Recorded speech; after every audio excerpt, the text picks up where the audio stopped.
आप अपना परिचय देंगे? मेरा नाम भंवर सिंह राजपूत है। मैं इंदौर से आया हूँ, मालवा क्षेत्र से। और मेरी छोटी सी एक नाश्ते की दुकान है। और मेरा बेटा जो है वो पाकीजा में HR हेड है। पाकीजा कोई इंस्टीट्यूट है? नहीं, पाकीजा सब एक ऐसा शोरूम है जहाँ सुई से लेके अनेक अच्छा, मॉल है कोई बहुत बड़ा। हाँ जी, लेकिन उसकी कई शाखाएं भी है जी। और मैंने भी 28 साल वहाँ पे बिताया। अच्छा, तो ये जो आपके धर्मपत्नी है जी, इनका कुछ परिचय देंगे आप? ये मेरी पत्नी है नीता राजपूत। और इन्हें पिछले साल कैंसर हो गया था, ओवरी कैंसर, जो कि बाद में रिपोर्ट में उसका नाम मुझे मालूम पड़ा तो हाई सिनोमा नाम उसका बताया गया था। जी। और एलोपैथी की वजह से मैं बहुत त्रस्त हुआ, बहुत परेशान हुआ, आर्थिक रूप से, मानसिक रूप से, पारिवारिक रूप से। मतलब मेरे दर्द का अगर कोई कारण है तो वो एलोपैथी है। जी, जी। इसको पिछले लॉकडाउन में ये बोली कि मैं जब बैठती हूँ तो मुझे यहाँ कुछ आता है। जी। तो मैंने कहा लॉकडाउन में तो बहुत खा रही है तो मोटी हो गई है, टेंशन मत ले। जी, जी। लेकिन फिर मेरी बहू उस वक्त प्रेग्नेंट थी तो उसकी कुछ जांचें लेडी डॉक्टर से चल रही थी, तो मैंने कहा लगे हाथ में चल मैं तेरे को भी चेक करवा देती जी, हूँ। अच्छा किया आपने। हाँ। तो मैं इसको जब चेक कराने ले गया तो लेडी डॉक्टर बोली मुझे कुछ ऐसा प्रतीत हो रहा है कि यहाँ कुछ है, तो आप एक सोनोग्राफी करवा लें। जी। सोनोग्राफी मैंने करवाई तो उसमें शो हो गया कि यहाँ कुछ गठानुमा है। जी। फिर मैंने एक पर्टिकुलर डॉक्टर को दिखाया। उस डॉक्टर ने फिर हमें आदेश दिया कि आप एक MRI CT स्कैन करवाएं। जी। हमने जब वो कराई तो बताया कि पेट में काफ़ी सारा कुछ मटेरियल इसमें है, तो उन्होंने ऑपरेशन के लिए हमें सजेस्ट कर दिया। जी। अब यहाँ पे एक धोखा साबित होता है, आप देखिएगा कि 26 तारीख को मेरी वाइफ का CA 125 की जांच हॉस्पिटल वालों ने करवा दी, लेकिन मुझे इस बात की जानकारी नहीं दी कि इन्हें कैंसर है। अच्छा, बताया ही नहीं आपको? अब जब ऑपरेशन थिएटर में इसके पेट में चीरा लग गया, उस चीरा लगी हुई स्थिति में मुझे बाहर आके डॉक्टर कह रहा है कि इनकी स्थिति बहुत ज़्यादा खराब है जी। और हम ऑपरेशन तो कर रहे हैं, लेकिन निश्चित तौर पे नहीं कहा जा सकता कि ये बचेगी या नहीं बचेगी। 48 घंटे की हमारे पास में उन्होंने हमें एक गाइडलाइन दी थी कि 48 घंटे में यदि ये बच गई तो ठीक है, अन्यथा फिर कोई गारंटी हमें नहीं है। जी। तो मैं अब उस वक्त ये कहने की पोजीशन में भी नहीं था कि आपने मुझे धोखे में क्यों रखा। हाँ, आप कुछ हाँ, लेकिन बस उस वक्त तो जब कैंसर का नाम सुन लिया हमने तो हमें ऐसा लग रहा था कि प्रभु अब क्या होगा। जी। और वहाँ पे ऑपरेशन के वक्त ये स्थिति इसके पेट की थी। मैंने हाँ, ये बहुत जी जी ठीक है। तो अब उन्होंने फिर ऑपरेट कर दिया। ऑपरेट करने के बाद में 48 घंटे का हमें समय दे दिया। सब लोग घबरा गए, पूरा परिवार परेशान कि अब क्या होगा। फिर ऑपरेशन के बाद एक ड्रेन नली लगाते हैं जो 8 दिन के लिए लगती है जी। तो उसमें से कुछ पानी जैसा द्रव्य बाहर हो जाता है, लेकिन 8 दिन बाद साहब इसको इन्फेक्शन हो गया। ऑपरेशन में कुछ गलती कर दी, पास आना शुरू हो गया। अरे बाप रे। अब मैं फिर एक दूसरे हॉस्पिटल में, इसको मेडिकेयर हॉस्पिटल इंदौर में अच्छा हॉस्पिटल है जी, वहाँ जाके मैंने एडमिट कराया। 1.5-2 लाख रुपए इसके मतलब वो सब पूरा पस सुखाने में लग गए मुझे। उसके बाद में डॉक्टरों ने फिर सजेस्ट किया कि इनको कीमो बिल्कुल लगवाना पड़ेंगे, नहीं तो ये मर जाएगी जी।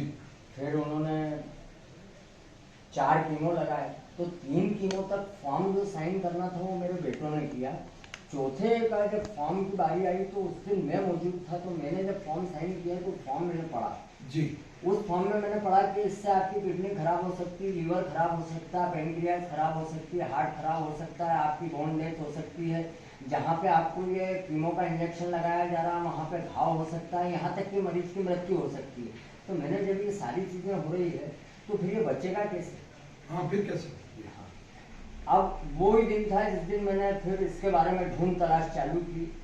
कोई धर्मशाला बता रहा तो कोई कह रहा टाटा मेमोरियल ले जाओ, कोई बड़ौदा बोल रहा है। लेकिन जब यहाँ के वीडियो मैंने देखे तो मेरे मन में दृढ़ विश्वास हो गया कि अगर कोई बचा सकता है तो आयुर्वेद ही बचा सकता है, क्योंकि मेरे पिताजी जो थे वो आयुर्वेद में बड़ी आस्था रखते थे। उन्होंने कभी पूरा जीवन गुजर गया, एलोपैथी के टेबलेट नहीं खाई, उन्हें बुखार आता था तो वो बाजार से उनके समझ के काढ़े ले आते थे और वो खाते थे, तो उसका मुझे बिल्कुल पूरा ज्ञान था कि ये चीज कारगर होती है। सिंह साहब बीच में रोक रहा हूँ, एक बात पूछना चाहूंगा जी। कि आपको ये विश्वास ऐसे कौन से डायलॉग पे हुआ कि, क्योंकि आयुर्वेद तो देखो, आयुर्वेद तो वैद्यनाथ भी है, आयुर्वेद तो पतंजलि भी है, आयुर्वेद तो कृष्ण गोपाल कालेट, मतलब आयुर्वेद तो एक बहुत बड़ा समुद्र है, परंतु नवग्रह आश्रम पे कैसे विश्वास आ गया आपको? मतलब क्योंकि ये तो पहले सुना हुआ नाम नहीं था। नहीं, वो इसलिए विश्वास आ गया साहब कि मैंने आपके इंटरव्यू लगातार देखे, दिन भर देखे, रात भर देखा, हॉस्पिटल में बैठा रहता था, ईयरफोन लगा के आपके इंटरव्यू देखता रहता था, तो उसका मैंने आधार पाया कि हम सनातनी लोग हैं और हमारा जो आधार है वो हमारे चारों वेद 18 पुराण हमारे आधार है और आयुर्वेद उसी का निकला हुआ एक प्रकाश पिंड है जी। और उसी पे आप कार्यरत हैं। और अगर मैं सनातनी हूं तो सबसे पहले मेरा धर्म बनता है कि मैं अपने शास्त्रों पे विश्वास करूं, और अगर विश्वास कर रहा हूं तो पक्की बात है कि वो झूठ नहीं हो सकते हैं। बिल्कुल सही। अब बहन मैं आपसे बात करना चाहूंगा, अभी आप जब बीमार हुए थे तो डॉक्टरों ने कहा कि आपको तो कैंसर है, तो उसमें सुन के कैसा लगा? बहुत बुरा लगा, मैं रोने लग गई। अच्छा, रो तो अभी भी रहे हैं, उस दिन दुख से रो रहे थे, आज सुखी होकर रो रहे हो। अब आपका कैंसर ठीक हो गया? हाँ, ठीक। किसने कहा आपको? अगर मैं कहूँ कि ये झूठी बात है तो ठीक हो गया। नहीं, कहा किसने? आपने। हाँ, मैंने कहा हाँ। तो मैं कह देता हूँ मतलब ठीक हो गया, तो नहीं, आपकी रिपोर्ट है जो बता रही है कि आप ठीक हो गए। हाँ। ठीक है, तो आप सबसे ज्यादा श्रेय किसको देंगे सेवा का? इनका। इनका, आपके पति देव को। हाँ। इनने ही सब कुछ करा, दवाई वगैरह भी बनाते थे, यही सब करते थे। 4 बजे रात से उठ जाते थे जी। मतलब काम धंधा भी छोड़ दिया, अभी 1 साल हो गए, काम धंधा भी कुछ नहीं करते। तो पत्नियां जो होती है, पत्नी मेरे भी हैं, हाँ।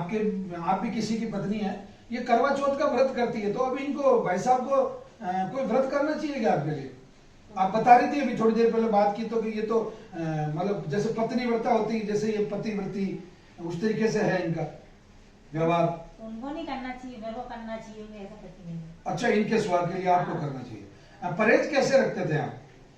काय का खाने का? हाँ, खाने का क्या क्या परहेज थे आपके? कुछ भी नहीं खाती, जो आपके आता था ना जी। वही पौतान आटा खाते थे। वही खाते थे और मूंग की दाल। जी। तो परहेज से आपको यूं ऐसा नहीं हुआ थोड़े दिन लगा मेरे को जी। बाकी फिर आदत में आ गया था। अच्छा, और अब क्या इच्छा हो रही है? अब मतलब वापस अब तो आपको ये जो खाने का आदत में आ गया, आदत तो में ये आ ज्यादा गया। अच्छा लग रहा है। हाँ, अच्छा लगा। मैं वापस माइक आप सिंह साहब को दे। सिंह साहब, एक बात ईमानदार से बताएं, वजन का क्या मैटर था? आप बता रहे थे वजन। इसका जब एलोपैथी हुई तब इसका वजन 8 किलो कम हो गया था जी। और फिर जब यहाँ का मैंने नवग्रह आश्रम का ट्रीटमेंट लेना शुरू किया तो आज की तारीख में इसका 11 किलो प्लस है, यानी पहले से 3 किलो अधिक हो गई। पहले से 3 किलो अधिक। हाँ, अभी ये गाउन पहन रही थी साल भर से। हाँ। बीमार थी। हाँ। अब इसने जब साड़ियाँ पहनना शुरू की तो पहले के सारे ब्लाउज टाइट हो गए, बोले अब मुझे खुलवाना पड़ेगा। तो ये गाउन में अच्छे लग रहे थे कि साड़ी में अच्छे लग रहे थे? साहब साड़ी में अच्छी है। अपना संस्कार है, सनातन है। अब आप रिपोर्ट दिखाना चाहेंगे? फाइल वाली एक बार इनको दिखा दें, ऊपर वाली जो रिपोर्ट है आपकी, जो कंप्लीट है। और इसके लिए आप लोगों को मैं बहुत बहुत बधाई देता हूं और भगवान आपके परिवार को खूब सुख समृद्धि दे, संपन्नता दे, और ये बहुत अच्छी बात है।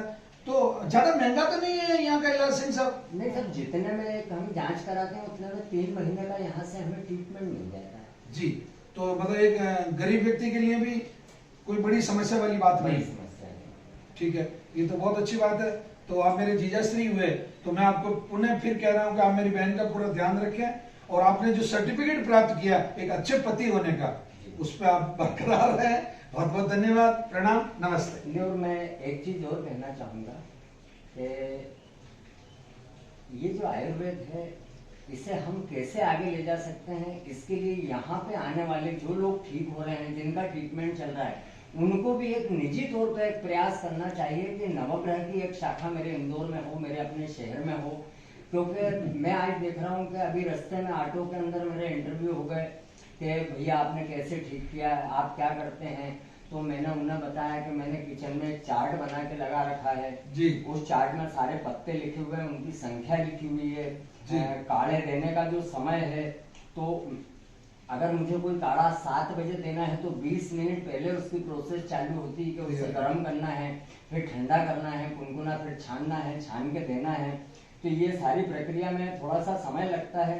तो मैंने मेरे किचन में इस प्रकार से चार्ट बनाया, ये आप उनको दिखाएं प्लीज। तो ये अगर चार्ट कोई भी व्यक्ति यहाँ जिसका इलाज चल रहा है वो लगा लेता है हाँ। तो उसको काफी आसानी हो जाती है, क्योंकि अपना जो जूस है उसमें 24 प्रकार के आइटम हैं। हाँ तो उसमें 17 प्रकार के पत्ते हैं, बाकी चीजें अन्य हैं, तो कोई चूक नहीं हो जाए, कोई भूल नहीं हो जाए। तो मैं इसके लिए बिल्कुल पूरी तन्मयता से, पूरी शार्पनेस से, मतलब मैंने कभी ऐसा नहीं हुआ। मैं भी इंसान हूँ, 30 दिन मेरा भी शरीर एक जैसा नहीं रहता है, लेकिन मैंने हर हाल में, मतलब मैं मेरी स्थिति कुछ भी हो, मुझे दर्द कुछ भी हो, लेकिन नहीं, इसकी सारी दवाएं मुझे समय पे देना है, इसके पूरे परहेज मुझे समय पे देना है। 26 इसके अंदर मेरे अलार्म लगे हुए हैं, सुबह उठने से लेके रात को सोने तक, कभी 1 मिनट। बहुत अच्छी बात है, बहुत अच्छी बात है। तो आपने मतलब सती सावित्री की जगह मतलब आप सत्यवान बन गया। बहुत बहुत बधाई आपको, धन्यवाद, प्रणाम। आओ।